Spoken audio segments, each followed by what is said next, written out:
अगर आप रिसेंटली बर्बाद हुए इस मार्केट में, है ना? और आप चाहते हो कि फिर से स्टार्ट करना चाहते हो, तो भाई मैं आपको सजेस्ट करूँगा आप एटलीस्ट 1 वीक, 1 मंथ आप ब्रेक ले लो, बेस्ट है। टारगेट हो गया आपका, स्टॉप लॉस हो गया, स्ट्रैटेजी हो गई, बस खत्म और आपको कुछ भी नहीं करना है। मतलब एक्सपायरी डे है, तो मैं नेक्स्ट वीक की ऑप्शंस पे ट्रेड करूँगा, ये वीक में मैं टच भी नहीं करूँगा बिकॉज़ सबसे ज़्यादा लोग एक्सपायरी में ही बर्बाद होते हैं। तो जहाँ पे रिटेल बहुत ज़्यादा एक्टिव है, जो बहुत ज़्यादा न्यूज़ में चल रहा है या बहुत ज़्यादा सब लोग इसके बारे में बात कर रहे हैं, हमें भाई वहाँ पे ट्रेड नहीं करना है, हमें वहाँ जाना ही नहीं है। इंस्टाग्राम पे ना और मीडिया में कुछ खबरें आना स्टार्ट हो जाती हैं अचानक से किसी स्टॉक के बारे में। बहुत छोटे-छोटे अमाउंट को करोड़ों में ग्रो कर दिया था। Hello everyone, welcome back to my channel और आज हम इस वीडियो के अंदर बात करने वाले हैं कि कैसे काफ़ी लोगों के अकाउंट उड़ जाते हैं एंड हेवी लॉसेस बुक करने पड़ते हैं, उसके बाद फिर बाउंस बैक नहीं हो पाता है, तो बाउंस बैक करने को लेकर ही ये वीडियो है। सो इसके बारे में हम लोग ही पूरा सब कुछ बात करने वाले हैं। अनदर थिंग, अगर 30% टैक्स वाला जो रूल है अगर वो आता है, सो मार्केट इतना ज़्यादा प्रॉब्लमैटिक हो जाएगा मुझे लगता है लोगों के लिए, बिकॉज़ वॉल्यूम्स एकदम से ड्रॉप हो जाएँगे। वॉल्यूम्स काफ़ी हद तक ड्रॉप हो जाएँगे एंड जिनको लगता है कि 30% गवर्नमेंट नहीं कर सकती, मुझे नहीं लगता ऐसा, बिकॉज़ क्रिप्टो पे भी उन्होंने ऐसे ही किया एंड क्रिप्टो के अंदर आपने देखा ये पूरा का पूरा मार्केट एकदम जस्ट लाइक जो लिक्विडिटी है पूरी तरह से खत्म हो गई इंडियन मार्केट के अंदर and it's like a gambling and another thing, अभी ऑप्शन पे भी ऐसा करने वाले हैं, तो यहाँ भी लाइक अगर आपने प्रॉफिट किया है तो आप पैसे दो, लॉस किया है तो उन्हें कोई मतलब नहीं आपसे, कुछ भी सेटल नहीं होगा, उन्हें पैसे से मतलब है। तो government is totally chasing the money and उनको कोई परवाह नहीं है आप क्या कर रहे हो, क्या नहीं कर रहे हो, आप कितनी मुश्किल से इस मार्केट के अंदर कैपिटल अरेंज करके लाते हो, कितना रिस्की बिज़नेस कर रहे हैं आप। बट वो they are seeing it as a speculative income, so काफ़ी प्रॉब्लमेटिक थिंग है। चलो ख़ैर वो तब तो आउटसाइड फैक्टर है, उनमें हम कुछ कर नहीं सकते एंड चाह के भी हम लोग थोड़ा बहुत पुश करेंगे तो गवर्नमेंट बहुत माइनर से चेंजेस करती है एंड एक बार उन्होंने जो डिसाइड कर लिया वो तो करते ही करते हैं। सो इसके अलावा हम लोग आते हैं इसके ऊपर कि अगर आपके किसी और रीज़न की वजह से गवर्नमेंट का रीज़न हटा दो, टेक्निकल ग्लिचेस हटा दो, ये दुनिया भर के सब रीज़न हटाने के बाद भी जो मेजॉरिटी में जो मिस्टेक्स निकल के आती हैं, वो रिटेल ट्रेडर्स की ही मिस्टेक निकल के आती है कि हमारी वजह से ज़्यादा लॉसेस हो रहे हैं हमको इंस्टेड ऑफ अदर फैक्टर्स कि मार्केट में कोई न्यूज़ आ गई या फिर कोई टेक्निकल ग्लिच हो गया या फिर कोई गवर्नमेंट के एंड से कुछ ना कुछ आते रहते हैं या फिर ऐप हैंग हो गया, व्हाटएवर कुछ भी। सो मेजॉरिटी ऑफ केसेस में रिस्पॉन्सिबिलिटी ज़्यादा हमारी होती है एंड ये सब एक्सक्यूज़ेज़ के लिए कोई भी आपकी बात सुनने वाला नहीं है मार्केट के अंदर। इवन कोई भी नहीं सुनने वाला है। आपने अगर लॉसेस किए हैं तो आपको ही बुक करना पड़ेगा, आपको ही झेलना पड़ेगा वो। किसी को कोई परवाह नहीं है, तो भाई आपको अपनी सेफ्टी खुद ही रखनी है और उसके अकॉर्डिंगली आपको काम करना है, देन ही आप इस मार्केट के अंदर सस्टेन कर पाएँगे। एंड एक और चीज़ होती है, काफ़ी लोग बोलते हैं बट ये लोग सुनते नहीं है कि आप मल्टीपल ट्रेडिंग अकाउंट्स के अंदर थोड़ा-थोड़ा पैसा करके रखो और वहाँ से ट्रेडिंग इनिशिएट करो। सो इन केस अगर किसी एक ब्रोकर के एंड पे कुछ प्रॉब्लम है या फिर वहाँ पे कुछ गलत चीज़ें हो जाती हैं या कुछ भी प्रॉब्लम आती है, तो आपका पूरा कैपिटल वाइप आउट नहीं होगा, एटलीस्ट आपका एक छोटा-सा अमाउंट वाइप आउट होगा, तो वो आप एटलीस्ट मैनेज कर लोगे। सो मल्टीपल ट्रेडिंग अकाउंट्स और इसलिए मल्टीपल ब्रोकर्स इसलिए ज़रूरी है। आप सिंगल एक ब्रोकर पे डिपेंड हो जाते हो, पूरा कैपिटल उस पे डाल देते हो। माइट बी कुछ भी होता है उसके अंदर, तो no one will take the responsibility and आप अल्टीमेटली अपना अकाउंट ब्लो करके बैठ जाओगे। तो चलिए हम लोग अभी बात करते हैं कि कैसे हमें साइकोलॉजिकली प्रिपेयर होना है अगर हमारा अकाउंट उड़ चुका है या फिर हमने कोई बहुत बड़े-बड़े लॉसेस बुक किए हैं। उसके बाद हम वापसी करना चाहते हैं मार्केट के अंदर एंड समझ नहीं आ रहा है कि भाई करना कैसे है? ट्रेडिंग करने से पहले ट्रेड लेने में डर लग रहा है, हाथ-पैर काँप रहे हैं, कभी हार्ट बीट बहुत फास्ट हो जाती है, बीपी हाई हो जाता है ट्रेड लेते साथ ही। तो इस टाइप की कंडीशन बन रही है तो भाई आपको काफ़ी चीज़ों पे काम करना पड़ेगा। सबसे पहले तो खुद के ऊपर ही काम करना पड़ेगा, बिकॉज़ आप चीज़ें गलत कर रहे हो इसलिए ऐसी प्रॉब्लम आ रही है आपके साथ। सो इसके ऊपर ही हम लोग इस वीडियो के अंदर बात करने वाले हैं। और अगर हम रीसेंट की बात करें तो रीसेंट में आपको पता है इलेक्शन के टाइम पे क्या हुआ लोगों के साथ? इलेक्शंस में एक बहुत बड़ी हाइप बनी हुई थी कि मार्केट अब रॉकेट की तरह ऊपर जाने वाला है। 3 तारीख को मार्केट ने एक ग्लिम्प्स भी दिया था, गैप अप हो गया था सीधा 6-700 पॉइंट और ऊपर ही सस्टेन किया था। देन नेक्स्ट डे लोगों को लग रहा था और ऊपर जाएगा 25,000 लेवल वो टच ही करने वाला है मार्केट, बट हुआ क्या? वहाँ पे इतना बड़ी गिरावट देखने को मिली जहाँ पे रिटेलर्स ट्रैप हुए, बर्बाद हुए, स्ट्रैडल वगैरह जो उन्होंने बनाया सब के सब फेल हुए, वहाँ पे कुछ भी नहीं चला। बहुत मिनिमम लोगों ने पैसे बनाए होंगे। मैं तो हालाँकि इवेंट्स ट्रेड नहीं करता हूँ बिकॉज़ जहाँ पे कुछ समझ ही नहीं आ रहा वहाँ पे ट्रेड क्या करूँ मैं? मैं गैम्बलिंग करने तो नहीं आया कि मैं रात को लगा दूँ कि भाई बढ़ जाएगा तो पैसा बढ़ जाएगा। बिकॉज़ मेरे लिए अगर कुछ थोड़ा-सा पैसा भी है तो वही मेरे लिए इम्पोर्टेंट है। मैं गैम्बलिंग नहीं कर सकता किसी भी पैसे के साथ। सो ये एक चीज़ है। सो मैं इवेंट्स ट्रेड नहीं करता हूँ ज़्यादातर। मैं इवेंट्स का जो रश है उसको नॉइज़ को शांत हो जाने के बाद स्टेबल कंडीशन में ट्रेडिंग करना ज़्यादा पसंद करता हूँ in compare to highly volatile conditions के अंदर। बिकॉज़ वो मुझे सूट नहीं करती है, मेरा ट्रेडिंग स्टाइल भी वो नहीं है। एंड मैं स्टॉक ऑप्शन ज़्यादा पसंद करता हूँ, तो मैं निफ्टी बैंक निफ्टी पे इतना ज़्यादा डिपेंडेबल नहीं होता हूँ। बैंक निफ्टी तो हालाँकि मैं बहुत ही कम करता हूँ। मिड कैप में कर लेता हूँ, निफ्टी कर लेता हूँ, कुछ पर्टिकुलर स्टॉक्स मैंने चूज़ किए हैं, तो उनमें मैं कभी-कभी ट्रेड करता हूँ। सो ऐसे मैं चीज़ों को लाइक डिस्ट्रीब्यूट करके चलता हूँ, लाइक कभी कोई साइडवेज़ है, तो कहीं-कहीं पे मोमेंटम मिल जाता है। तो ऐसे करके हर एक चीज़ को मैनेज करके चलोगे, तो फिर दिक्कत नहीं आएगी आपको। अभी हम लोग चलते हैं इसके ऊपर कि ट्रेडिंग साइकोलॉजी में हम लोग कहाँ-कहाँ गलती करते हैं और वो पॉइंटर्स मैंने कुछ नोट डाउन किए मेरी ट्रेडिंग जर्नी के थ्रू एंड यहाँ-वहाँ से लर्निंग के थ्रू कि कैसे-कैसे उसको ठीक करना है या फिर क्या-क्या हम लोग गलती करते हैं। तो उसके ऊपर हम लोग इस वीडियो के अंदर बात करने वाले हैं। सो पूरा का पूरा डिटेल मैं आपको बताता हूँ कि रिटेल की साइकोलॉजी क्या है, रिटेल बर्बाद होता क्यों है और जब रिटेल बहुत ज़्यादा बुलिश हो जाए, रिटेल जो करना चाह रहा हो हमेशा आपको उसके अपोजिट ही ट्रेड करना है तो ही आप बच पाओगे। We are also in retail but हमको रिटेल से अलग ही चलना पड़ेगा बिकॉज़ मेजॉरिटी ऑफ पब्लिक को ट्रैप किया जाता है क्योंकि उनकी जेब से ही पैसा निकाल के बिग प्लेयर्स की पॉकेट्स के अंदर पैसा जाता है बिकॉज़ आसमान से पैसा टपक नहीं रहा है कहीं पे स्टॉक मार्केट के अंदर। किसी की जेब खाली होगी तो किसी की जेब में जाएगा। एंड मनी का जो साइकिल है वो वीकर हैंड से स्ट्रॉन्गर हैंड्स की तरफ फ्लो होती है। मनी हमेशा ऐसी चलती है। इफ अगर आप किसी गरीब इंसान को कुछ 8-10 करोड़ दे भी देते हो तो विद इन अ ईयर आपको दिखेगा कि वो वापस से गरीब ही हो चुका है। Because he does not know like how to grow that money. So and same with billionaires like आपने सुना होगा अपना Donald Trump multiple times bankrupt हो चुके हैं but still he is a billionaire. So ऐसे इन लोग के पास कुछ मेथड्स होते हैं, कुछ साइकोलॉजी ऐसी बिल्डअप होती है कि कुछ भी कर दो, इनका माइंडसेट वही है कि ऊपर ही जाना है। भले कुछ सर्कमस्टेंसेस इनको नीचे लेकर आ जाए बट अगेन ये बाउंस करते हैं और वापस से वो सेम लेवल टच करते हैं और इवन उससे भी ऊपर जाते हैं। सो इनका माइंडसेट हमें लाइक कैप्चर करना है कि ये लोग क्या कर रहे हैं और इन लोगों की क्या साइकोलॉजी है कि ये लोग इतने ईज़िली चीज़ों को कर पाते हैं और कैसे ये चीज़ों को ग्रो कर पाते हैं। तो हम उसके ऊपर ही बात करने वाले हैं कि हमारी ट्रेडिंग जर्नी में हम लोग क्या-क्या गलतियाँ करते हैं और उसको हम लोग कैसे ठीक करने के बाद हम लोग भी अपनी जर्नी को वापस रीस्टार्ट कर सकते हैं और ग्रो करके अपना जो ग्राफ है वो नीचे से ऊपर की तरफ लेके जा सकते हैं। तो हमें इस पे बहुत अच्छा काम करना है। सो चलिए इसके ऊपर ही मैंने कुछ नोट्स बनाए थे तो मैं आपको मेरे लैपटॉप पे लेके चलता हूँ एंड मैंने कुछ नोट्स भी सेव किए थे। एंड वो मैं आपको स्क्रीन पे और डिस्क्लेमर में डाल भी दूँगा। सो एटलीस्ट आप एक बार पढ़ लेना उनको अच्छे से कि क्या-क्या पॉइंटर्स हैं और हमें किस-किस चीज़ों को ध्यान रखना है। देखो यार बेसिक से रूल्स बना के काम करोगे ना, बहुत अच्छा काम हो जाएगा। लेकिन लो दिक्कत ये है कि लोग रूल्स फॉलो नहीं करते हैं। एक स्टॉप लॉस हिट होता है, फिर ट्रेडिंग स्ट्रैटेजी चेंज कर देते हैं। आज कल प्रॉफिट हो गया अच्छा खासा तो लगता है कि आज हम किंग हो चुके हैं मार्केट के एंड हम कहीं भी एंट्री बना लेते हैं और फिर बड़े-बड़े लॉसेस कर लेते हैं। छोटे स्टॉप लॉसेस लेने में या बुक करने में हमको दिक्कत होती है, हिचक होती है कि भाई मैं कैसे लॉस बुक कर सकता हूँ? मैं तो मार्केट का खिलाड़ी आदमी हूँ, मुझसे कैसे गलती हो सकती है? सो ये मिस्टेक्स है जो अक्सर रिटेल ट्रेडर्स करते हैं एंड इंस्टीट्यूशन का डिफरेंट होता है, उनके पास एल्गोस होते हैं तो उनका जो मैनुअल इंटरवेंशन है वो खत्म ही है लगभग मार्केट के अंदर। उन्हें स्ट्रैटेजीज बिल्डअप की उन्होंने सब कुछ छोड़ दिया है। Algo is continuously taking the trades and वहाँ पे कोई इमोशन नहीं है।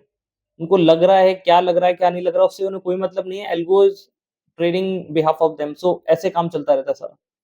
ठीक है? तो देखो सबसे पहले पॉइंटर पे तो मैं लेके चलता हूँ। पॉइंटर ये है कि आपको ट्रेडिंग को एज़ अ प्रोफेशन और बिज़नेस की तरह देखना पड़ेगा। इसको आप एक हॉबी की तरह नहीं देख सकते कि यार मैं उठा सो के मैं नौकरी भी कर रहा हूँ, तो नौकरी के लिए आप सीरियस हो, ट्रेडिंग में आपने थोड़ा बहुत देखा और एक बुक कर लिया, ₹4-5 आ गए, निकल गए।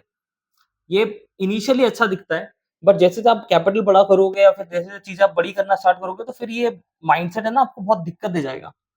सो आपको हमेशा काम करना है कि यार ट्रेडिंग को आपको एज़ अ बिज़नेस और प्रोफेशन ही देखना है और उसपे वर्कआउट आपको करना पड़ेगा, देन फिर आप इसको करोगे तो ज़्यादा अच्छा काम बनेगा आपका। सो एक तो ये पॉइंटर हो गया। दूसरी बात ये है कि अब बिज़नेसेस कैसे होते हैं, लाइक अगर कोई भी बिज़नेस आपने चालू किया है, सो फर्स्ट डे से प्रॉफिटेबल तो होता नहीं है वो। इनिशियली आपका कुछ एक कैपिटल इन्वेस्टेड होता है उसके अंदर। आप दुनिया भर का ऑपरेशंस फैलाते हो, वहाँ पे आपको मैन पावर चाहिए होती है।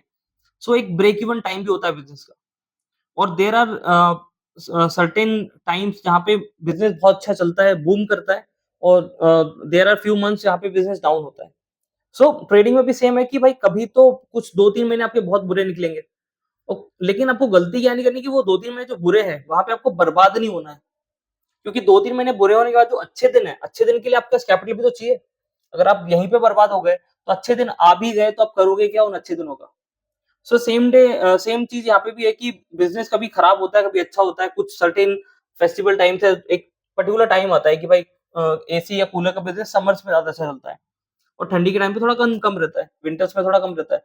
तो सेम यहाँ भी है कि अगर मार्केट बहुत हाइली वोलेटाइल है, एकदम प्योरली साइडवेज है या फिर कुछ स्ट्रक्चर या कुछ ट्रेंड समझ नहीं आ रहा, तो वो टाइम पे हमें कम से कम ट्रेड करना चाहिए, बहुत छोटी क्वांटिटी में ट्रेड करो कि हमारे लॉसेस मिनिमम से मिनिमम हो। अगर आ गया तो ठीक है, कोई बाकी दिक्कत नहीं है। और जहाँ पे मार्केट ट्रेंडिंग है, जहाँ पे आपको लग रहा है एक अच्छा ट्रेंड बनने वाला है, तो वहां पे आप लंबे-लंबे ट्रेड्स लो, जहाँ पे प्रॉफिट आपके बने। तो ऐसे आपको इसको लेके चलना है। आप डेली मत सोचो कि भाई डेली मैं 25-30 हज़ार रुपए डेली कमा के जाऊँगा, या मैंने एक दिन कमा लिया तो मैं डेली ही करके जाऊँगा, बिकॉज़ ये इम्पॉसिबल है, आप ऐसा कर नहीं सकते हो। और इसके अलावा ये एक ओवरनाइट सक्सेस का टूल नहीं है, इट्स अ लॉन्ग गेम। आपको बहुत लंबा जाना पड़ेगा, बहुत जर्नीज़ के साथ आपको इसमें से गुज़रना पड़ेगा, देन फिर आप इसमें सक्सेस हो पाएँगे। आप ये सोचेंगे ओवरनाइट सक्सेस हो जाएगा, एक ट्रेड लगा, बिलियन डॉलर बन गया, ऐसा नहीं होता यहाँ पे। वो आपको बहुत रेयरली आपको कोई फॉल ऐसा दिख जाएगा जहाँ पे, जैसे कोविड टाइम पे हुआ था, कुछ बंदे लोगों ने कुछ बहुत छोटे-छोटे अमाउंट को करोड़ों में ग्रो कर लिया था। बट आज वो कहाँ है? आज वापस से वो रोड पे ही है। सो गलती से अगर आप ज़्यादा पैसा कमा भी लेते हो, बट आपको मेथड वो चीज़ें नहीं पता है, तो फिर आप उतनी जल्दी वो गँवा भी दोगे। सो ये आपको ध्यान रखना है कि ओवरनाइट सक्सेस के पीछे नहीं भागना है। बिकॉज़ देखो, आप सुनते होंगे कि यार कोई लोग आपके फ्रेंड्स होंगे, या फिर कुछ इंस्टाग्राम पे इन्फ्लुएंसर्स होते हैं, या फिर यूट्यूब पे भी आपको काफ़ी सारे मिल जाएँगे जो करते रहते हैं, डेली पीएनएल दिखा रहे हैं, भाई मैंने 50,000 कमा लिया, 1 लाख कमा लिया, आज मैंने इतना कमा लिया, उतना कमा लिया। अरे भाई, अगर वो इतने पैसे कमा रहे हैं, सो सेबी क्या झूठ बोल रहा है जो बोल रहा है कि 90% of option traders are losing money in options, और जिसमें भी 50,000 और मोर के लॉसेस ज़्यादा है। सो सेबी झूठ बोल रहा है, तो वो लोग झूठ बोल रहे हैं, तो आप खुद ही इतना तो दिमाग लगा सकते हो कि भाई टेक्निकली चीज़ चल क्या रही है। Daily profit banana is impossible. दोनों चीज़ें चलती हैं, बट हमको ध्यान रखना है कि लॉसेस बहुत ज़्यादा बड़े नहीं रखने हैं, छोटे-छोटे रखने हैं, एंड प्रॉफिट्स पे फोकस करना है, बस यही है। ठीक है? सो एक तो हमें मेंटली प्रिपेयर होना है कि भाई ये एक गैम्बलिंग टूल नहीं है, हमें इसको बिज़नेस की तरह ट्रीट करना है, और बिज़नेस के अंदर सबसे मेन चीज़ है कि आपको लंबे टाइम तक टिके रहना है।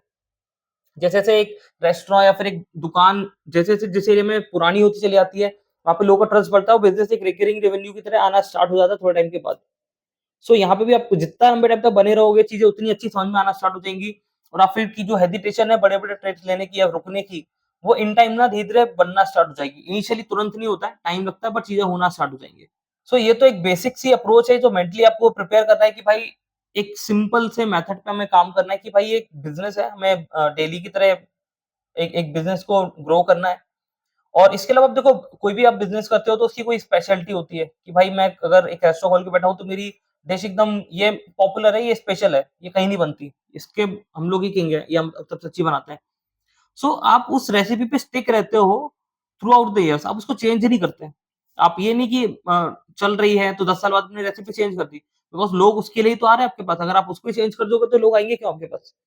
बट ट्रेडिंग में ऐसा नहीं होता। ट्रेडिंग में लोग क्या करते हैं, आज ये स्ट्रैटेजी, कल वो स्ट्रैटेजी, परसों ये तरीका, उसके एक दिन बाद ये तरीका। ऐसे नहीं चलेगा। यहाँ पे आपको एक सिंगल ट्रेडिंग अप्रोच के साथ ही काम करना पड़ेगा, तो ही आप सक्सेस हो पाओगे यहाँ पे। Otherwise there is no other option to get success in stock market. आपको एक सिंगल ट्रेडिंग अप्रोच ही रखनी पड़ेगी, उस पे ही काम करना पड़ेगा। आप इसको डेली चेंज नहीं कर सकते, एंड उसपे आपको कंटीन्यूअसली 200-300 ट्रेड लेके देखना है कि भाई ये वर्कआउट कर भी रहा है कि नहीं कर रहा है। आप पहले उसको मैनुअली बैक टेस्ट करके देख लो। अगर आपके पास कुछ टूल्स हैं बैक टेस्टिंग के, तो आप उन टूल्स के through automatic back back testing का डेटा भी निकाल सकते हो। भाई लास्ट 5 ईयर्स का निकाल लो, 10 ईयर्स का निकाल लो, 6 मंथ का, 1 ईयर का, आप बैक टेस्टिंग का डेटा निकालो। पहले आप डेटा निकालोगे, पहले आप स्ट्रैटेजी पे पूरा काम करोगे, फिर उसको इम्प्लीमेंट करोगे। ऐसा नहीं कि पहले आप इम्प्लीमेंट करके बैठ गए कुछ भी, और फिर बोल रहे हैं भाई ये तो खराब है, ये तो लॉस मेकिंग स्ट्रैटेजी है। तो आपको पहले सोचना चाहिए था कि मुझे इम्प्लीमेंट करनी ही नहीं है। तो पहले आपको एक स्ट्रैटेजी के ऊपर काम करना है। और इंटरनेट पे देखो, मल्टीपल स्ट्रैटेजीज हैं, देयर आर सॉफ्टवेयर जो मल्टीपल स्ट्रैटेजीज आपको देते हैं, बाइंग से लेके सेलिंग के लिए बहुत सारी स्ट्रैटेजीज हैं। बट दिक्कत ये है कि लोग उसको फॉलो नहीं करते। वो हर दिन दूसरी स्ट्रैटेजी लेके आते हैं, हर दिन गलत एंट्री बनाते हैं, उनको पता है कि ये गलत है, फिर भी करते चले आते हैं। सो ये अप्रोच आपको चेंज करनी ही पड़ेगी इसके अंदर। साथ में आपको स्ट्रैटेजी के साथ-साथ विनिंग रेशियो, कि उसकी प्रोबेबिलिटी ऑफ प्रॉफिट, मतलब अगर 100 बार ले रहा हूँ, तो कितनी बार प्रॉफिटेबल है? 60 बार है, 70 बार है, 80 बार है, कितनी बार प्रॉफिटेबल है? और इसके अलावा रिस्क रिवॉर्ड, कि इसमें रिस्क कितना है? मेरा अगर ₹10 का रिस्क है, तो रिवॉर्ड कितना है? रिवॉर्ड मेरा ₹20 का है क्या? ₹40 का है, ₹50 का है, या ₹10 का ही है, या फिर ₹15 का है? तो रिस्क रिवॉर्ड एंड प्रॉफिटेबिलिटी और प्रोबेबिलिटी ऑफ प्रॉफिट, ये 2 चीज़ें आपको ध्यान रखनी है कि भाई 100 में से कितनी बार सही होती है, और सही होती है तो कितना ज़्यादा प्रॉफिट देती है, और कितना छोटा-सा स्टॉप लॉस है। अगर कोई स्ट्रैटेजी आपकी, मैं कह रहा हूँ 40% प्रॉफिटेबल है, 100 में से 40 ट्रेड सही देती है, लेकिन 60 ट्रेड पे आपसे 60 ट्रेड्स जो आपके नेगेटिव है, उनमें से आपसे ₹10-10 लेती है। तो 60 इंटू 10 करोगे तो आपका 600 पॉइंट का स्टॉप लॉस हो गया। वो 40 टाइम्स सही है, मतलब 40 टाइम्स आपको प्रॉफिट देगी। ठीक है, 40 टाइम प्रॉफिट कितना देगी? वो एक बार में आपको 40 पॉइंट कमा के देती है। तो रिस्क रिवॉर्ड बन गया 1:4। तो अगर 40 ट्रेड आपके सही हुए तो आपने टोटल कमाए 1600 पॉइंट। आपके 600 रुपए का माइनस जो लॉसेस थे वो हटा दो, फिर भी आप 4000 पॉइंट के प्रॉफिट में हो। तो स्ट्रेटजी को आपको दोनों उस पे तौलना है कि भाई इसका प्रोबेबिलिटी ऑफ प्रॉफिट कितनी बार सही होगी और इसका रिस्क रिवॉर्ड कितना है। अगर उसका प्रोबेबिलिटी ऑफ प्रॉफिट ज्यादा है तो आपको रिस्क रिवॉर्ड थोड़ा कम भी रहेगा तो चलेगा, मतलब 1:1 से कम तो आपको चाहिए ही नहीं है, 1:1 तो आपको चाहिए ही चाहिए कि जो भी आप रिस्क ले रहे हो उसके बदले में उतना प्रॉफिट आपको हो ही हो, ये तो आपको चाहिए चाहिए। अगर आपने ये यहाँ पे गलती की तो आपकी स्ट्रेटेजी प्रॉफिटेबल मतलब 70-80% भी रहेगी, तब भी आप लॉस ही बुक करोगे अगर ऐसा रहेगा तो ये चीज आपको बहुत अच्छे से ध्यान रखनी है कि स्ट्रेटेजी आपको पूरी तरीके से एनालाइज करनी है। अब देखो यार, ये एनालिसिस करना, ये सब करना, ये सब आपको खुद करना पड़ेगा, बिकॉज आपका ट्रेडिंग स्टाइल क्या है, आपको क्या जमता है, आपको किस टाइप की ट्रेडिंग पसंद है, आपको क्या एग्जैक्टली चीजें समझ आती है, किस पे आपको कॉन्फिडेंस है, ये सब आपको खुद करना पड़ेगा। ये आपको कोई बता के नहीं जाएगा, और ना ही आप उम्मीद करो कि भाई मैं इसका वीडियो देख लेता हूँ तो ये बता देगा, उसका देख लेता हूँ तो ये बता देगा। आपको एक खुद काम करना पड़ेगा। अगर आप एक बिजनेस के अंदर उतर रहे हो तो आपको मेहनत तो करनी ही पड़ेगी ना। आप चाहते हो कि सब कुछ ही रेडी मिल जाए, तो ऐसा नहीं होगा, आपको खुद मेहनत करनी ही पड़ेगी इसके ऊपर। इसके अलावा हमारा जो नेक्स्ट पॉइंट है वो भी यही है, रिस्क प्रोफाइलिंग के ऊपर है कि आपका रिस्क कितना होना चाहिए। जैसे मैं एक नॉर्मल पकड़ लेता हूँ कि भाई आपका 10 लाख का कैपिटल है, ठीक है। अब 10 लाख के कैपिटल पे आपने एक ट्रेड इनिशिएट किया। अब वो ट्रेड आपका 10 लाख रुपए पे नहीं होगा, वो ट्रेड आपका होगा एटलीस्ट 50,000 पे या फिर 20,000 रुपीज पे ये ट्रेड होगा। अब आप बोलोगे 10 लाख रुपए मैं क्यों लेके बैठा हूँ अगर मुझे 20 या 50,000 पे ट्रेड करना है। भाई वो बैक ऑफ द माइंड आपको जो सपोर्ट देगा ना ट्रेड में रुकने का, वो आप जब करोगे ना तभी आपको समझ में आएगा कि वो कितना अच्छा सपोर्ट मिलता है। ठीक है, और ट्रेड में रुकते कैसे, लंबे लंबे टारगेट्स अचीव करते कैसे, ये आप जब करना इंप्लीमेंट करना चालू करोगे ना तो आपको समझ में आएगा। और जो 20,000 या 50,000 पे जो आप ट्रेड ले रहे हो उसमें आपका रिस्क कितना होगा, उसके ऊपर आपका रिस्क आपको रखना है 10% रख लो। या कि 50,000 के ट्रेड पे मेरा 5,000 का या फिर 10,000 का, या मैं कह रहा हूँ 15-20,000 तक का लॉस का एक टारगेट रख लो कि स्टॉप लॉस हो गया। और टारगेट हिसाब से अब फिक्स कर लो कि मेरा 20,000 का लॉस का टारगेट है, मतलब स्टॉप लॉस हो गया, और मेरा 30,000 या फिर 35,000 का तो मेरा प्रॉफिट का हो गया। तो उस ट्रेड में आप रुके रहोगे, इधर स्टॉप लॉस और टारगेट, ये दोनों में से एक चीज वहां पे आ जाएगी। बट अगर आप 10 लाख के 10 लाख ही इन्वेस्ट कर दोगे उस ट्रेड के अंदर, और मार्केट में कह रहा हूँ कि अगर 1% भी आपके गलत चला गया तो आप ना जो लॉसेज होंगे ना वो आप झेल नहीं पाओगे। अगर मार्केट 10 पॉइंट 20 पॉइंट नीचे आ गया ना तो आपको लाखों रुपए में लॉस दिखना स्टार्ट होगा, और फिर आप ट्रेड छोड़ के भागोगे। भले वो ट्रेड नीचे आके फिर आपको प्रॉफिट देके जा रहा हो, बट स्टिल आप भाग जाओगे, बिकॉज यही तो दिक्कत होती है कि आप होल्ड कैसे करोगे। आपका बीपी हो जाएगा कि भाई ये क्या हो रहा है मेरे साथ, इतने इतना फ्लक्चुएट कैसे हो रहा है। सो आपको रिस्क प्रोफाइलिंग करनी ही पड़ेगी। आप गलत तरीके से पूरा अपने आप को खुद को रिस्क में डाल दोगे, आपका अकाउंट बहुत जल्दी उड़ेगा और आप अल्टीमेटली इस गेम के अंदर फेल होने वाले हो। सो ऐसा हमें नहीं करना है। जो भी हमारे पास कैपिटल है, मैक्स टू मैक्स उसका 10% से ऊपर आपको यूज नहीं करना है किसी भी कंडीशन में, भले आपको कितना भी अच्छा लग रहा हो। देखो, एक ट्रेडर को हमेशा ये लगता है कि भाई ये ट्रेड तो उसको अरबपति बना देगा रातों रात, तो हमें हर ट्रेड के अंदर यही लगता है कि ये तो बेस्ट ट्रेड है, और आपको 100% कॉन्फिडेंस होता है हर टाइम। तो ये मत सोचो कि वो फेल नहीं होते, आपको 100% कॉन्फिडेंस हर टाइम होता है, स्टिल वो फेल होता है। And this is market. आप उसको नहीं चला रहे हो, उसको बिग प्लेयर्स रन कर रहे हैं, तो आपको जो दिख रहा है ना वो एक्चुअली होता नहीं है। बट हमें काम करना है कि एटलीस्ट हम 6 टाइम 7 टाइम सही होके एक छोटा सा प्रॉफिट लेके मार्केट से बाहर हो जाए। हमें पूरा नहीं कैच करना है कि बॉटम भी पकड़ूंगा मैं और टॉप पे एग्जिट भी करूंगा, ये सब पॉसिबल नहीं है, ये सब सिर्फ किताबी बातें हैं या फिर ये सुनी सुनाई बातें हैं, ऐसा रियल में नहीं होता है। गलती से हो भी जाता होगा बट हर बार नहीं होगा। ठीक है, इसके अलावा हम नेक्स्ट पॉइंट पे पढ़ते हैं कि अ, देखो जब आप एक बार ये तो मैं नॉर्मल आपको ट्रेडिंग साइकोलॉजी बता रहा हूँ कि जहाँ पे आप कर रहे हो तो ऐसे-ऐसे करोगे स्टार्ट धीरे-धीरे, तो ठीक है, ये तो क्लियर है। यहाँ पे दिक्कत नहीं आती जब आप नए-नए हो या फिर आप थोड़े पुराने हो चुके हो, तो फिर आपको साइकोलॉजी के टर्म पे इतनी प्रॉब्लम नहीं आती है।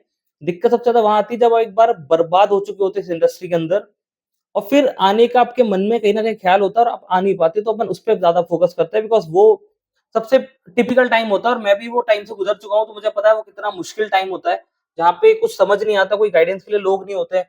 आप जिससे भी बात करते हो तो लोग बोलते हैं यार छोड़ दो, वो इंडस्ट्री बहुत अच्छी नहीं है, क्योंकि लोगों ने सुना नहीं होता है और आपको उस टाइप की कम्युनिटी भी नहीं मिलती और लोग भी नहीं मिलते, तो काफ़ी मुश्किल हो जाता है वहाँ से बाउंस करके बाहर निकलना।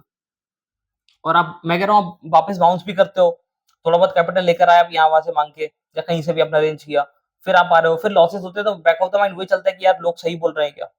बिकॉज़ काफ़ी सारे लोग बात कर रहे हैं, फैमिली से इतना सपोर्ट मिलता नहीं, बिकॉज़ ट्रेडिंग को लोग आज भी गैम्बलिंग ही समझते हैं, तो लोग इतना सपोर्ट करते नहीं इस इंडस्ट्री को पर्टिकुलर। तो आपको दिक्कतें इसमें बहुत होने वाली है स्टार्टिंग से ही। कोई आपको सपोर्ट नहीं करने वाला, आपको अकेले ही खुद ही जंग लड़नी है सारी। हो सकता है आप डिप्रेशन में हो या परेशान हो, आपके ऊपर डेट आ गए हो, रिकवरी एजेंट्स आपको फ़ोन कर रहे हैं, परेशान कर रहे हैं, दुनिया भर के फ़ोन आ रहे हैं, आपके ऊपर कर्जे लदे हुए हैं, आप हर जगह से पूरी तरीके से पैनिक हो चुके हो और आप एकदम डिफ़िकल्ट से डिफ़िकल्ट सिचुएशन में हो, फिर भी आपको बाउंस करना है, यही तो हमें इंसान बनाता है। और देखो, सिंपल सी चीज़ ये है कि अगर आपने एक फ़ील्ड चूज़ की है जहाँ पे आपको वर्ल्ड के अंदर टॉप 5% या 10% के अंदर आना है। टॉप 5% आपको आना है वर्ल्ड के अंदर। सो आप क्या सोच रहे हो कि एकदम ईज़िली आ जाओगे? आपको कुछ प्रॉब्लम्स नहीं फेस करने पड़ेंगे। आपका स्ट्रगल भी टॉप 5% के लेवल के जितना ही होगा। जो नॉर्मल दुनिया जो चल रही है ना, नौकरी करके दिन काट रही है स्टेबल लाइफ़ में, वो कुछ भी नहीं कर रहे हैं। अगर वो रिस्क नहीं ले रहे तो क्या कर रहे हैं? एक स्टेबल लाइफ़ तो हम भी जी सकते हैं ना। बट हम एक्स्ट्रा रिस्क ले रहे हैं, एक्स्ट्रा परेशानियाँ झेलने को तैयार हैं, डिप्रेशन झेलने को तैयार हैं, इतनी ज़्यादा ग्रजिंग सिचुएशंस के अंदर भी हम लोग लगे हुए हैं कि भाई किससे बाउंस करना है। बहुत ज़्यादा लाइक पेनफुल कंडीशंस के अंदर भी हम लोग लगे हुए हैं कि इससे हमें निकलना है और हमें टॉप 5% के अंदर आना है। तो अगर आप इतना रिस्क ले रहे हो, इतनी मेहनत कर रहे हो, इतना अपने आप को ग्राइंड कर रहे हो चीज़ों के अंदर, तो आप डेफिनिटली इससे बाउंस करोगे ही करोगे और टॉप 5% में आना है तो भाई मेहनत तो करनी पड़ेगी। आप चाह रहे हो कि कुछ टाइम बाद आप बहुत अच्छे लेवल पे पहुँचो, तो आपके लिए उस लेवल की मेहनत भी करनी ही पड़ेगी। आप ये मत सोचो कि मैं कम से कम मेहनत में वो टॉप 5% में पहुँच जाऊँगा। टॉप 5% में पहुँचना मज़ाक नहीं है पूरी दुनिया के अंदर। 7 बिलियन लोग हैं। अब 7 बिलियन में आप अंदाज़ा लगाओ, 7 अरब लोगों के अंदर आप चाह रहे हो कि टॉप 5% में आ जाओ, वो भी बिना मेहनत करे या फिर बिना में परेशान हुए, तो कैसे पॉसिबल है? और स्टॉक मार्केट में देखो, टोटल सेबी का रिपोर्ट है कि 10% लोग पैसा बनाते हैं, ऑप्शंस के अंदर या फिर एक मोटा-माटी जो भी डेरिवेटिव मार्केट हो गया उसको पकड़ लेते हैं तो। 10% में मैं कहता हूँ 10% में 5% को आप हटा दो, 5% तो वो लोग हैं जो ब्रेक इवन है या फिर छोटा पैसा कमा रहे हैं, ठीक है? अगर वो ब्रेक इवन पे छोटा पैसा कमा रहे हैं तो वो प्रॉफिटेबल ही मान लो उनको, ठीक है? उनको भी हटा दो। अब बचे टोटल 5%। अगर आपको ये 5% में कौन है? सिर्फ इंडिया के लोग ही नहीं है इसके अंदर। एफआईआईज़ ये कौन होते हैं? ये फॉरेन इंस्टीट्यूशनल इन्वेस्टर्स होते हैं। तो ये दुनिया से लोग आए हुए हैं यहाँ पे। गवर्नमेंट ऑफ सिंगापुर से लेके दुनिया भर के लोग इन्वेस्ट कर रहे हैं। तो यार, ये आप दुनिया के अंदर टॉप 5% में आने की बात कर रहे हो यहाँ पे। आप इंडिया में नहीं बात कर रहे हो कि सिर्फ इंडिया में मैं 5% में आ जाऊँ। तो अगर आप सोच रहे हो कि मैं दुनिया में 5% में आऊँगा, तो आप खाली सोचो कि आपका स्ट्रगल कितना बड़ा होगा। आपका स्ट्रगल बहुत ज़्यादा बड़ा होने वाला है और बहुत ही ज़्यादा बड़ा होने वाला है। तब जाके आप उस लेवल पे पहुँचोगे। सो पहले से ही प्रिपेयर रहो कि भाई आपको बैंकरप्ट होना है, आपको डिफिकल्टी फेस करनी है। कभी-कभी ऐसे दिन आएँगे जब आप बहुत डिप्रेशन में रहोगे। आपको सब कुछ को क्रॉस करके वापस बाउंस करना है, स्टार्टिंग से छोटे अमाउंट से फिर करना है और एक बार नहीं होगा, ये मल्टीपल टाइम्स होगा। ऐसा नहीं कि एक बार आपने प्रॉब्लम फेस कर ली, तो वापस आपने बाउंस कर दिया तो सीधा 5% भाई बार-बार होता है ये प्रोसेस। और तब जाके आप जब बन के निकलते हो ना ये सब चीज़ों से बाहर, तब जाके आप फिर एक कहीं सर्टेन लेवल पे पहुँचते हो। और मोस्ट ऑफ द केसेस में क्या होता है, लोग ये जर्नी को बीच में ही छोड़ के भाग जाते हैं। ऑप्शन बायर की जर्नी 6 महीने की होती है। आता है, कुछ पैसे कमाता है, शुरू में बिगिनर लक मिलता है उसको, बीच में फिर बर्बाद होता है, फिर कर्जा लेता है, पैसे डालता है, वो बर्बाद होता है और फिर नौकरी पे जाके फिर नौकरी करना स्टार्ट करता है और ये कर्ज चुकाना स्टार्ट करता है और सब छोड़ देता है ये, कि भाई ये गलत इंडस्ट्री है, मैं गलत जगह आ गया हूँ। सो वैसे भी इसमें कॉम्पिटिशन ज़्यादा है नहीं। लोग आते हैं 6 महीने छोड़ के भाग जाते हैं। अगर आप टिके भी हो, तो भी आप समझो कि भाई आप इस जर्नी में चल रहे हो। अगर आप रुके भी हो इस मार्केट के अंदर, फिर मैं कह रहा हूँ 2-5 हज़ार रुपए लाके भी ट्रेड करना स्टार्ट करो, तो भी आप इस जर्नी के अंदर हो और आप ये मेहनत कर रहे हो यहाँ पे, तो जर्नी में चल रहे हो, दैट मीन आप ग्रो करोगे। सो आपको ये छोड़नी नहीं जर्नी किसी भी कंडीशन में। और तकलीफों के लिए तो भाई तैयार रहो, क्योंकि आप ऑप्शंस या फिर ये स्टॉक मार्केट के अंदर तो आपको बर्बादी तो आपके नेक्स्ट डोर ही खड़ी है, मतलब वो तो खड़ी है दरवाजा खोल के। तो आप बार-बार बैंकरप्ट होगे, फिर आओगे, फिर बैंकरप्ट होगे, फिर बाउंस करोगे और ऐसे ही जर्नी चलेगी और देन फिर आप इसको अलग लेवल पे लेके जाओगे। अगर आपको टॉप 5% में आना है तो, स्टेबल इनकम करनी है तो ऑप्शन सेलिंग वगैरह देखो उसके लिए अच्छा खासा जिसका लमसम अमाउंट है, वो छोटे-छोटे अमाउंट पे भी सर्वाइव कर सकता है। उनको दिक्कत नहीं है। बट अगर आप ऑप्शन बाइंग के थ्रू या फिर थोड़ा-सा इससे कैपिटल आप ग्रो करना चाहते हो, देन फिर ऑप्शन सेलिंग में या फिर अदर थिंग्स के अंदर जाना चाहते हो, तो उसमें आपको टाइम लगेगा और आपको तैयार रहना है। ऑप्शन सेलर में भी ऐसा नहीं कि वो बर्बाद नहीं होते, वहाँ पे भी बहुत बड़े-बड़े लॉसेस होते हैं। वहाँ तो बहुत ही ज़्यादा बड़े होते हैं, अपने को बाइंग बाइंग साइड में तो फिर भी कम लॉसेस होते हैं। तो आपको इसको लेके तैयार रहना है मेंटली कि भाई ये तो होना ही है और फिर भी आपको बाउंस करना है। देखो अब तो बाउंस करने पे आते हैं कि बाउंस करना कैसे है। अब देखो यार, जैसे कि आप समझो कि भाई आपने 2-3 लाख रुपए का नुकसान कर दिया, आप पूरी तरीके से बर्बाद हो चुके हो, बैंक अकाउंट में बैलेंस नहीं है। और ये भी आपने 2-3 लाख रुपए कहीं लोन से लिया था, वो ही भरना है, ठीक है? अब आप क्या घूम फिर के मोस्ट प्रोबब्ली शायद आपके पास नौकरी बची है, नौकरी आप कर रहे हो। तो अब नौकरी से धीरे-धीरे करके आप ईएमआई से चुकाना स्टार्ट करोगे, ठीक है? तो वो कोई प्रॉब्लम नहीं है। अब बाउंस करने पे आते हैं, सो भाई अपनी सैलरी से आपने निकाले ₹5000 और आपने वापस डाले स्टॉक मार्केट के अंदर। कि भाई अब मुझे वापस से बाउंस करना है। सो पहला तो माइंडसेट आपका ये नहीं होना चाहिए कि भाई मैं ये 5,000 लाके मेरे 3 लाख या 2 लाख रुपए रिकवर कर लूँ। ये माइंडसेट आपका कभी भी नहीं होना चाहिए। अगर ये माइंडसेट से आप काम कर रहे हो, अब ये 5 भी जाएँगे, मैं कह रहा हूँ अगर 10 लाख भी लेके आओगे ना, 10 लाख भी जाएगा। सो आपको ये तो बिल्कुल भी नहीं करना है। आपको करना क्या है, आपको ₹5000 लगाने हैं, एक सिंगल लॉट आप उठाओ, उसपे ट्रेडिंग करके डेली फिक्स करो भाई मुझे 500 ₹1000 कमाने हैं, 500-700 कमाने हैं, ये मेरा टारगेट है। 400-500 का मेरा स्टॉप लॉस है। अब डेली उसको मेंटेन करके एटलीस्ट मैं कह रहा हूँ 2-3 महीने स्टार्ट करो उसको करना। जब आप वहाँ पे प्रॉफिटेबल हो जाओगे, कॉन्फिडेंस ना धीरे-धीरे बिल्डअप होना स्टार्ट होगा और डेली एक ही मेथड फॉलो करना है। रूल्स के साथ आपको छेड़छाड़ नहीं करनी है। रूल्स मतलब प्रॉफिट ₹700 का आ गया मतलब बाहर निकलना है। ठीक है? अभी हम ट्रेल वगैरह कुछ नहीं करेंगे, वो सब अपन आगे बात करते हैं कि ट्रेलिंग कैसे करनी है, कैसे बड़े प्रॉफिट्स को, वो सब छोड़ दो अभी आप। आपको पहली बात तो आपके रूल्स पे स्टिक रहना है, ठीक है? कि मुझे ये स्ट्रैटेजी के थ्रू मुझे ट्रेड लेना है। एक सिंगल लॉट पे और डेली मैं सिंगल लॉट पे लूँगा। अगर एक्सपायरी आ चुकी है नियर मतलब एक्सपायरी डे है, तो मैं नेक्स्ट वीक की ऑप्शंस में ट्रेड करूँगा। ये वीक में मैं टच भी नहीं करूँगा बिकॉज़ सबसे ज़्यादा लोग एक्सपायरी में ही बर्बाद होते हैं। वहाँ पे वो ओवर लेवरेजिंग कर लेते हैं। 1 लॉट की जगह वो 10 खरीद के बैठ जाते हैं और 10 के 10 ज़ीरो होते हैं तो अमाउंट पूरा उड़ जाता है। ठीक है? सो हमें ये करना ही नहीं है। एक्सपायरी छोड़ दो आप। आपको पहली बात तो एक सिंपल स्ट्रैटेजी पे काम करना है, जो आपकी स्ट्रैटेजी है, उसको फॉलो करना है। सेकंड चीज़ होगी आपका रूल कि भाई ये मेरा प्रॉफिट है, ये मेरा लॉस है। आपको उस पे स्टिक रहना है। आप टारगेट और स्टॉप लॉस डाल के छोड़ दो। जो होगा वो होके खत्म हो जाएगी और अगर मार्केट थोड़ा साइडवेज रहता है तो बाहर निकलना है, वो मैं बता दूँगा आपको कैसे करना है आगे। ठीक है? ये 2 चीज़ अगर आपने फॉलो कर ली 1 महीने, तो आपका धीरे-धीरे कॉन्फिडेंस बिल्डअप होना स्टार्ट हो जाएगा। मैं कह रहा हूँ थोड़ा-सा और आप करो, तो जो 5,000 कैपिटल है ना, वो धीरे-धीरे ना 5 साढ़े 5 से बढ़ के 7, 8, 9,000 तक पहुँचेगा। अब नेक्स्ट मंथ अगर आप कॉन्फिडेंट हो तो मैं कह रहा हूँ आप 2 लॉट पे ट्रेड करना स्टार्ट कर दो। नेक्स्ट सेम मेथड सबको सेम रहेगा। 2 लॉट पे आप ट्रेड कर रहे हो, टारगेट आपका 750 की जगह 1500 हो गया, स्टॉप लॉस आपका 800, 900, ₹1000 तक का बन जाएगा। मेथड सेम, स्ट्रैटेजी सेम, आप धीरे-धीरे करना स्टार्ट करो। आपको नीचे लगा कि यार 2 महीने में क्या पैसा तो बन नहीं रहा है, मेरा लॉस तो इतना बड़ा 3 लाख 4 लाख का हो गया। अगर आप पहले दिन से लॉस कवर करने जाओगे, तो आप बर्बाद ही होगे क्योंकि पुराने बैगेज अपने सर के ऊपर इतना प्रेशर लेके ट्रेड आप करोगे कैसे? आपको दिखना बंद हो जाएगा वहाँ पे चार्ट में चल क्या रहा है, आपको वो दिखेगा जो आप देखना चाहते हो। आप चाहते हो कि भाई ये ट्रेड ना मुझे 10,000 पॉइंट दे दे और मैं एक ही दिन में सारा लॉस रिकवर कर लूँ ₹5,000 से। आपको ऐसे-ऐसे ट्रेड दिखना स्टार्ट हो जाएँगे। सो हमें ये सब कुछ देखना ही नहीं है उसके अंदर। हमें अपने प्रोसेस पे स्टिक रहना है। डेली जो करना है, टारगेट हो गया आपका, स्टॉप लॉस हो गया, स्ट्रैटेजी हो गई, बस खत्म और आपको कुछ भी नहीं करना है।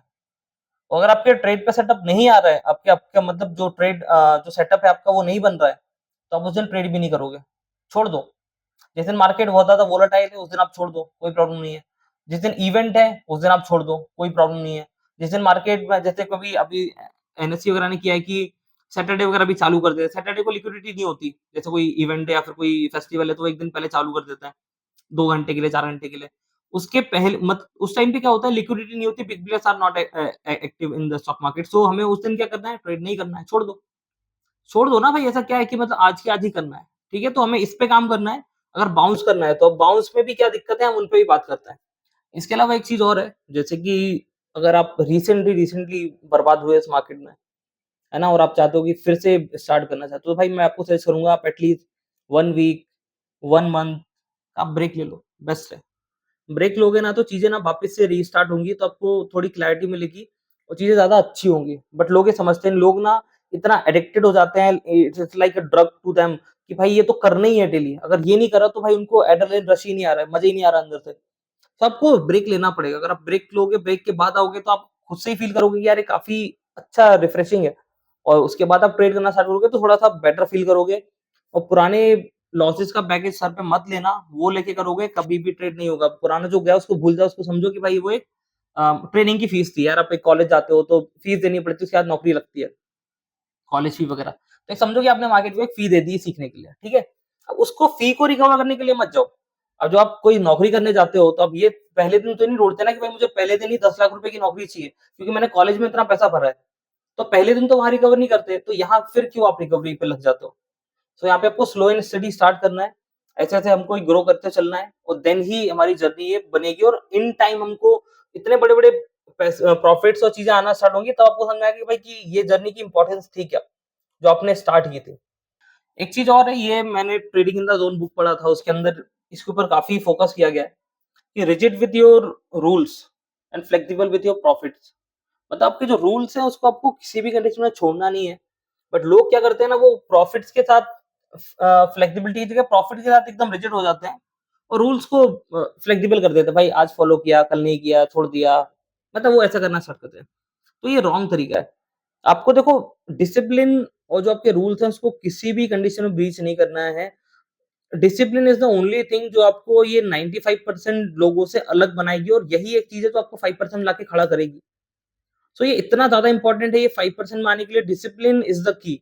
इमोशंस आपके हावी होंगे आपके ऊपर, वो बताएँगे कि भाई ऐसा जा रहा है, वैसा जा रहा है। आपके इमोशंस आपको दिखाएँगे कई बार कि मार्केट ऊपर जा रहा है, लेकिन आपका ट्रेड सेटअप बोल रहा है नीचे जा रहा है और आपका डिसिप्लिन क्या कहना चाहिए? डिसिप्लिन कह रहा है नीचे आपका ट्रेड ने बोला ना नीचे जाएगा, आपको ट्रेड लेना है। लॉस हो गया देख लेंगे, कोई दिक्कत नहीं है। लेकिन डिसिप्लिन ने बोला है आपका जो डिसिप्लिन है आपका और जो ट्रेड सेटअप है कि भाई ये कंडीशन में आता है मुझे करना ही करना है, कुछ भी हो जाए। आपको कुछ भी लग रहा हो, ऊपर जा रहा दिख रहा है, नीचे आ रहा लग रहा है, आपको अपने ट्रेड सेटअप के ऊपर, अपने डिसिप्लिन के ऊपर स्टिक रहना है कि भाई मुझे ये करना है, मतलब करना है। रूल्स को नहीं चेंज करना है, किसी भी कंडीशन में। ये अक्सर होता है कि हम लोग को बॉटम पे दिख रहा है कि भाई मार्केट यहाँ से रिवर्स कर जाएगा, बट हमारा ट्रेड सेटअप बोल रहा है कि भाई मार्केट यहाँ से गिरना चाहिए। सो हम लोग क्या करते हैं, हम ट्रेड ही नहीं लेते वहाँ पे या फिर गलत ट्रेड ले लेते हैं और फिर जब वो मार्केट गिरता है तो हम बोलते हैं अरे यार काश हमने कर लिया होता। तो भाई काश-वाश की जगह नहीं, यहाँ पे मार्केट कोई भी गलती को माफ नहीं करता है। यहाँ पे हर एक गलती की पनिशमेंट है और वो भी बहुत मोटी पनिशमेंट है, पैसे बहुत चले जाते हैं छोटी-छोटी गलतियों में। तो आपको गलतियाँ नहीं करनी है भाई, आपका जो सेटअप है उस पे स्टिक रहो, तो बस स्टिक रहो, आपको कुछ भी चेंज नहीं करना है, उस पे तो आपको स्टिक रहना ही रहना है। और इसके अलावा एक चीज़ मैंने वीडियो के स्टार्टिंग में बोली थी, रिटेल पब्लिक जहाँ एक्टिव है, आपको वहाँ पे एक्टिव नहीं होना है। किसी स्टॉक में रिटेल पब्लिक अगर जैसे कोई इंस्टाग्राम पे ना और मीडिया में कुछ खबरें आना स्टार्ट हो जाती हैं अचानक से किसी स्टॉक के बारे में, कि भाई ये बहुत भाग रहा है, इसमें अभी बहुत ऐसा हो सकता है, वैसा हो सकता है। पूरी पब्लिक उसपे बहुत ज़्यादा पॉज़िटिव है कि भाई अब तो ये भाग रहा है, अब तो ये भाग रहा है, अब तो ये भाग रहा है। यार सिंपली एक साइकोलॉजी समझो कि अगर कोई बिग प्लेयर उस स्टॉक को नीचे से, अगर वो स्टॉक का प्राइस अभी ₹100 चल रहा है, तो वो बिग प्लेयर ना उसको ₹80 से ₹100 तक लेके आ रहा है। और वो ₹100 से उसको 110 लेके जाएगा, तो भाई बिग प्लेयर कहीं तो अपना प्रॉफिट बुक करेगा, उसपे होल्ड थोड़ी रहेगा ज़िंदगी भर। तो वो इतना पंप 80 से 100 लेके आ गया, 100 से 110 लेके आ गया। अब 110 के बाद वो प्रॉफिट भी तो बुक करेगा, तो प्रॉफिट बुक करने के लिए उसको चाहिए लिक्विडिटी। अब बिग प्लेयर के पास क्वांटिटी बहुत बड़ी है, तो अगर वो इतनी बड़ी क्वांटिटी बेचना चाहता है, तो बेचेगा किसको? तो बेचने के लिए वहाँ पे बज़ क्रिएट किया जाता है, न्यूज़ फैलाई जाती है, इन्फ्लुएंसर्स के थ्रू उसको बार-बार रिकॉल किया जाता है ताकि लोगों के दिमाग में जाके बैठे कि भाई ये स्टॉक बहुत भाग रहा है। तो जैसे ही वहाँ पे पब्लिक पार्टिसिपेशन बढ़ता है, बढ़ने के बाद पब्लिक वहाँ कूदती खरीदना स्टार्ट करती है और बिग प्लेयर वहाँ पे अपनी प्रॉफिट बुकिंग करना स्टार्ट करता है, मार्केट वहाँ से नीचे गिरना स्टार्ट हो जाता है। तो जहाँ पे रिटेल बहुत ज़्यादा एक्टिव है, जो बहुत ज़्यादा न्यूज़ में चल रहा है या बहुत ज़्यादा सब लोग इसके बारे में बात कर रहे हैं, हमें भाई वहाँ पे ट्रेड नहीं करना है, हमें वहाँ जाना ही नहीं है। कुछ भी हो जाए, हमें तो जो हमारा चल रहा है हम उस पे ही काम करेंगे, हमें कोई मतलब नहीं है, लोग क्या सोच रहे हैं कि पेनी ₹1 का ₹10,000 हो गया, हमें नहीं जाना भाई वहाँ पे, हमें करना ही नहीं इतना बड़ा प्रॉफिट। हम तो अपने डिसिप्लिन और के साथ चलने वाले हैं, यही होने वाला है, ठीक है? तो हमें जो अंधाधुंध चल रहा है जिसपे सिर्फ़ न्यूज़ आ गई, इसका कह के उसका सुन के कर दिया, वो हमें करना नहीं है मार्केट के अंदर। हमें सिर्फ़ अपने रूल्स पे स्टिक रहना है और जो हम करते आ रहे हैं, हम वही करेंगे बस। इसके अलावा एक और चीज़ है, रिवेंज ट्रेडिंग। ये भी मैं काफ़ी देर से बोल रहा हूँ, रिवेंज नहीं लेना मार्केट से। मार्केट भाई आपका कोई वो नहीं है कि उसने बहुत आपके साथ गलत कर दिया है, फिर आपको लॉस करा दिया है। आपको रिवेंज ट्रेडिंग नहीं लेनी है, नहीं करना है। इन द सेंस आपको मतलब आपको नुकसान हो गया तो आप लगे हो कि भाई मुझे नुकसान कैसे हो गया, मैं और ट्रेड करूँगा और फिर आप पूरा कैपिटल लूज़ कर बैठते हो। तो रिवेंज ट्रेडिंग नहीं करनी है। दिन में 1 से 2 ट्रेड हो गए, बहुत हो गए। 1 भी हो गया तो बहुत हो गया। परफेक्ट होना चाहिए। ऐसा नहीं कि आपको 10 ट्रेड करने हैं मॉर्निंग से, कि मॉर्निंग में देखा भाग रहा है मार्केट तो आपने वहाँ बना लिया। अरे आप रिस्क रिवॉर्ड तो देखो भाई कि चेक करो आपका कि आप एकदम भागते हो मार्केट में ऊपर, अगर आपने पोजीशन बना ली, मार्केट वहीं से पलट गया तो क्या रिस्क रिवॉर्ड बनेगा आपका? क्योंकि मार्केट एक सर्टेन रेंज तक ही जाएगा ना, ऐसा थोड़ी मार्केट अब भागते-भागते आज ही की आज निफ्टी 24,000 कुछ चल रही है तो आज ही के आज वो 26,000 पहुँचेगी, ऐसा थोड़ी होगा। टाइम होता है, मार्केट का एक साइकिल होता है, स्ट्रक्चर होता है, कंसोलिडेट करता है, फिर मार्कअप आता है, फिर ऊपर डिस्ट्रीब्यूशन बनता है, थोड़ा-सा नीचे आता है मार्केट, फिर नए प्लेयर्स आते हैं। तो मार्केट का एक स्ट्रक्चर है, उस पे काम करता है। वो ऐसा नहीं कि भागना स्टार्ट किया तो भागते ही जा रहा है, भागते ही जा रहा है। तो ऐसे में हमें एंट्री नहीं करनी है, हमें नहीं भी मिली एंट्री छोड़ दो, कोई दिक्कत नहीं है। ये तो देखो ट्रेड सेटअप और इन सब चीज़ों पर बात होगी कि वो हमें कैसे करना है। अब एक और चीज़ पे आते हैं कि साइकोलॉजिकल इम्बैलेंस उसको कैसे ठीक करना है। भाई उसको अब देखो, मन एकदम बहकता है कि भाई ये कर लो, वो कर लो, ऐसा करो, वैसा कर लो। हमें पता है कि हम गलत कर रहे हैं बट स्टिल हम लोग रॉन्ग डिसीजन ही ले देते हैं हर बार। सो हमें उसको कैसे ठीक करना है, क्योंकि वो सब ठीक करना सबसे ज़्यादा ज़रूरी है। तो हम उस पे बात करेंगे उसको ठीक करना कैसे है। तो देखो, इमोशनल इम्बैलेंस को ठीक करने के लिए सबसे पहले तो यार कुछ आप ना फिज़िकली एक्टिव होना स्टार्ट करो। अगर आप जिम जाते हो तो जिम जाना स्टार्ट करो, थोड़ा-सा फिजिकल वर्कआउट करो, एक्सट्रीम लेवल पे करो। थोड़ा-सा ना बॉडी में जो लाइक स्ट्रेस लेवल्स है ना धीरे-धीरे कम होना स्टार्ट होंगे और आप थोड़ा-सा क्लियर सोच पाओगे चीज़ों को। इसके अलावा आप परसेंटेज गेन में सोचना स्टार्ट कर सकते हो कि भाई मैंने लाख रुपए कैपिटल लेके आया हूँ, तो उसका 2% 3% मैं कितना कमा रहा हूँ।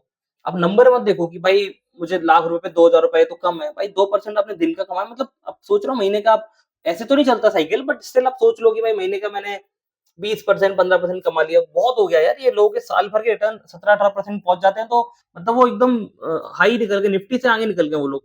अल्फा जनरेट कर लिया उन लोगों ने और आप अगर महीने में भी गेन कर रहे हो तो ये कम है क्या? बट आप नंबर से सोचते हो कि यार ये तो 20,000 रुपए 20,000 रुपए से मेरा क्या होगा? तो आपको ऐसे नहीं सोचना, आपको परसेंटेज में सोचना स्टार्ट करो। करोगे तो चीज़ें इम्प्रूवमेंट तो आना स्टार्ट हो जाएगा आपको थोड़ा टाइम के बाद। इसके अलावा रिस्क प्रोफाइलिंग बहुत इंपॉर्टेंट है। अगर आपकी हार्ट बीट बढ़ रही है ट्रेड लेने के साथ ही तो मतलब आपने ज़्यादा रिस्क ले लिया है ट्रेड के अंदर। तो ये हमें नहीं करना है, ठीक है? मेडिटेशन वगैरह करते हो तो वो करना स्टार्ट कर दो। थोड़ा-सा मॉर्निंग में आधे घंटा करोगे तो थोड़ा-सा ना माइंड स्टेबल रहेगा। एकदम बहकेगा नहीं कि भागेगा नहीं रश में कि भाई ये कर लेता हूँ, वो कर लेता हूँ। थोड़ा स्टेबिलिटी की तरफ को काम करना पड़ेगा। इसके अलावा भाई आपके पास अगर बुक्स वगैरह पढ़ने का टाइम है तो आप थोड़ी-सी कुछ डिसिप्लिन के ऊपर जो बुक्स है या फिर जो मनी साइकोलॉजी है या फिर साइकोलॉजी ऑफ मेन उस ह्यूमन बीइंग उसके ऊपर आप कुछ बुक्स पढ़ सकते हो। वो कैसे सोचता है, वो कैसे करता है और उसको हमें कंट्रोल कैसे करना है। और एक और सबसे इम्पोर्टेंट चीज़ ये है कि अगर आपकी रियल लाइफ डिसिप्लिन नहीं है, अगर आप रियल लाइफ में इनडिसिप्लिन हो, आप सो के नहीं उठ पाते, आप ऑफिस टाइम से नहीं पहुँच पाते, आपसे कुछ टाइम से नहीं होता, तो आपको क्या लगता है रियल लाइफ में इनडिसिप्लिन और ट्रेडिंग में आते साथ ही आप डिसिप्लिन मेंटेन करना स्टार्ट कर दोगे? ऐसा नहीं होता है। जो आप रियल लाइफ में कर रहे होते हो, वही कहीं न कहीं इनडायरेक्टली ट्रेडिंग लाइफ में भी झलकता है और वो सब होता ही है। आप चाह के भी बोलोगे यार मैं गलती करना नहीं चाहता फिर भी मैं कर बैठता हूँ। तो आप रियल लाइफ में इनडिसिप्लिन हो और उसी का डायरेक्ट इम्पैक्ट आता है आपकी ट्रेडिंग लाइफ के ऊपर। सो आपको रियल लाइफ में भी डिसिप्लिन मेंटेन करना है, यहाँ मेंटेन करोगे तो यहाँ अपने आप ही बन जाएगा। तो ये चीज़ आपको दोनों को बराबर लेके चलना है। और फिजिकल वर्कआउट बहुत इंपॉर्टेंट है यार, फिजिकली आप एक्टिव रहोगे ना, इतना ज़्यादा स्ट्रेस होगा नहीं और आप क्लियर डिसीजंस ले पाओगे, अच्छे डिसीजंस लेने में आपको हेल्प मिलेगी। इसके अलावा आपको नोट्स डेली बनाने हैं। आप नोट्स बनाना स्टार्ट करो डेली कि भाई आप ट्रेड्स लेते हो, सो किस ट्रेड में गलती हुई? क्या रीज़न था? आप इमोशंस में बह गए थे क्या? आपने जल्दी एंट्री बना ली थी? या आपका सारा कुछ सही था, मार्केट ने दे दिया, न्यूज़ आ गई, वो ठीक है, वो चलेगा, मेरे को उससे कोई मतलब नहीं। टेक्निकल ग्लिच था, वो हमें कोई दिक्कत नहीं। आपसे गलती कहाँ हुई? आपको उसको एनालाइज़ करो कि भाई टॉप 5 मिस्टेक्स हैं क्या? वहाँ पे क्या मिस्टेक्स सबसे बड़ी निकल के आ रही है? और जो टॉप मिस्टेक्स हैं, उन पे आप काम करना स्टार्ट करो।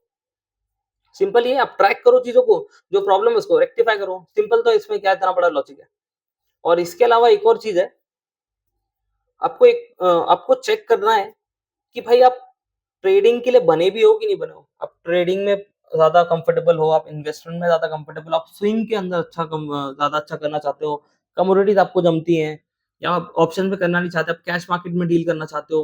भाई अपने आप अपना फाइंड आउट करो कि आप करना पसंद क्या करते हो।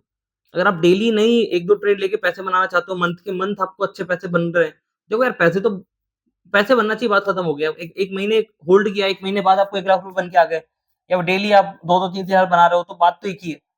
लेकिन डेली में आपको रश ज़्यादा करना है, ज़्यादा आपको घुसना है, फिर मार्केट का वोलेटिलिटी ऊपर नीचे परेशान करती है। स्विंग के अंदर ये प्रॉब्लम नहीं आती है। डायरेक्शन सही होगा तो आपको अल्टीमेटली प्रॉफिट्स आ जाते हैं और आपको परेशान भी नहीं होना पड़ता डेली बेसिस पे। तो ये भी हमें फाइंड आउट करना है कि भाई मुझे क्या पसंद है, मैं उस हिसाब से करूँगा तो ज़्यादा अच्छा रहेगा। सिर्फ सबकी देखा-देखी में नहीं जाना कि भाई ये ऑप्शंस में पैसे बना रहा है तो मैं ही बना लूँगा। अरे यार वो अपनी सारी स्ट्रैटेजीज़ वगैरह सब कुछ बता भी देगा ना तो भी मैं पैसे नहीं बना पाऊँगा क्योंकि मुझे उस पे ट्रस्ट भी तो होना चाहिए। अगर उसके डिसिप्लिन पे, उसका सेटअप पे मुझे ट्रस्ट ही नहीं होगा, मैं घुसूँगा मार्केट 20 पॉइंट गिरना है, मैं 2 पॉइंट का प्रॉफिट लेके बाहर हो जाऊँगा और जब लॉस देना होगा तो 2 पॉइंट की लॉस की जगह 20 पॉइंट का लॉस देके आ जाऊँगा। तो चीज़ें अलग होती है हर एक इंसान के लिए। और एक और चीज़ है जो बहुत इम्पोर्टेंट है, देखो यार सीखने पे ना इतना ज़्यादा फ़ोकस करो बिकॉज़ क्या है ना कि आपकी पूरी ज़िंदगी के लॉस जितने भी है ना, मुझे नहीं लगता हार्डली एक ट्रेड भी नहीं चाहिए होगा आपको, एक सिंगल ट्रेड ना पूरी ज़िंदगी की कमाई करके दे देगा। जितनी भी आपकी लॉसेस किए हैं आपने पहले। और जब आप सीखने पे काम कर लोगे ना, जब आप सीख लिया, तो आपको हार्डली 1 महीना लगेगा आपको दुनिया भर का पैसा कमाने के लिए। सो इस पे काम करो भाई कि सीखना और करना कैसे है, आप प्रॉफिट की तरफ वही मत भागो। एक बार आप इसमें स्किल्ड हो गए, इसमें आप स्पेशलिस्ट बन गए इसके, तो हार्डली 1 महीने में ना आप सारे लॉसेस भी कवर कर लोगे, आपके पास एक अच्छी-खासी इनकम भी आ जाएगी, आपकी सारी कहानी चेंज हो जाएगी।